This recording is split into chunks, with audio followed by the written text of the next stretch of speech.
Alright, after a clearly one-sided Packers versus Eagles game, our Birds will continue the hunt against a new beast, the Rams.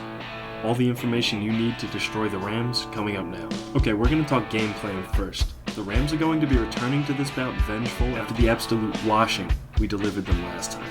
Let's talk about what they will be changing offensively to get the better of our defense. In a recent press conference, Stafford said, this defense is the best in the league, depending on what numbers you look at. It's a really talented group, and those guys they got a great front seven, they got a great back end. I mean, anything you'd want in a defense, they've got it. Two great corners, a star that's a young guy that's playing really well, a bunch of guys up front that are good at stopping the run and attacking the passer. So we'll have our work cut out for us really at all three levels. And first time we played the Eagles, earlier this year, Coop and I were maybe this morning or whatever it was, and he's open on another one, and I get hit right as I'm throwing it to, and he's like, kind of been the way it's gone, and so anything we can do to get him the ball, that's great. That makes it pretty obvious he's going to get the ball cut more often. But we shouldn't ignore the threat that Puka, Robinson, and Higbee bring, as they have been lethal against other secondaries.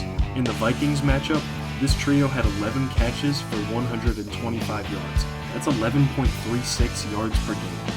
That trio will be especially tough to contain with our freshly injured secondary. Nakobe Dean received a season-ending knee injury, meaning it's time to bring in Jeremiah Trotter Jr. He seems prepared to come in and attack the Rams, but I am worried he might be undisciplined or nervous. Well, right now I'm just trying to prepare I need to prepare, just to make the most of any opportunity that I get. And when, if I get in there, make sure I do my job to, for my guys on the defense and just on the other side of the ball to try to make impactful plays to help the team win. Speaking about nervousness, Sean McVay seems to have a new focus ahead of the Eagles rematch. Here's what I would say. I think humbling experiences with the right people can be great learning ops, great growth opportunities. It's about how we play in this 3-hour window, but I absolutely think there's appreciation and understanding of what's going to be required for us to try to slow down what's a great offense. Looks like McVay might have learned from the prior matchup and is scheming more against the run. This makes a lot of sense considering Saquon ran for 255 yards at an average of 9.8 yards a carry. Yes, that's a real stat. I had to double check because it sounds insane. But focusing on the running game only leaves us with better opportunities to throw. The question is, can Jalen complete the throws? I think just getting everybody involved is important and making an effort to be efficient in what we do. He's a big part of what we do. Devontae is a big part of what we do. Dallas, Saquon, everybody has a role. And so I think it comes down to managing, trying to take advantage of everything and being efficient.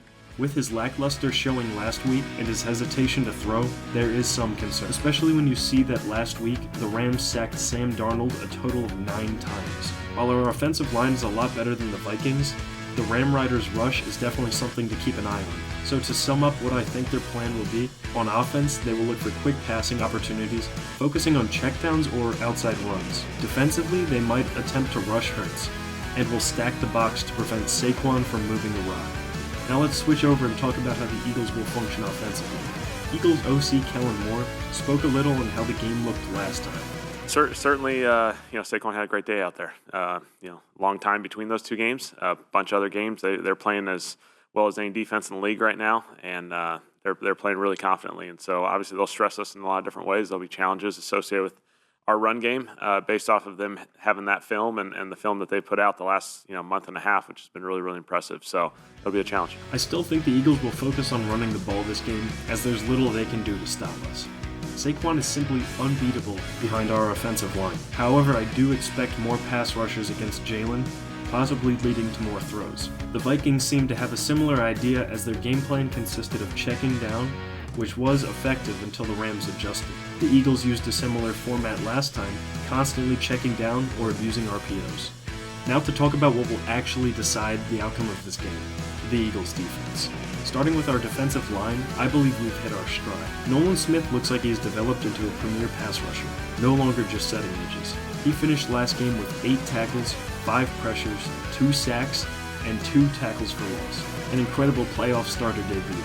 Winning will take more than just Nolan though. We need Jordan Davis, Jalen Carter, and Josh Sweat to have good games. But if Jalen and Nolan take over, all Stafford can do is release quick checkdowns. Now our secondary will be ready for those, however, as once again, they were the number 1 defense in football. Just last game, they earned 3 takeaways from Slay, Vaughn, and Mitchell. Really impressive from the whole secondary. I trust that they will be fine even with Stafford's precision passing. To sum up our attack, I believe our offense will be a good mix of passing and running, with a heavier focus on the run.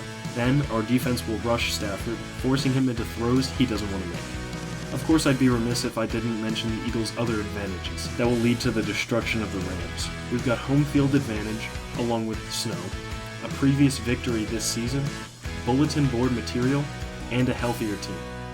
I say all this to relieve any anxieties or negative feelings you might have for this game.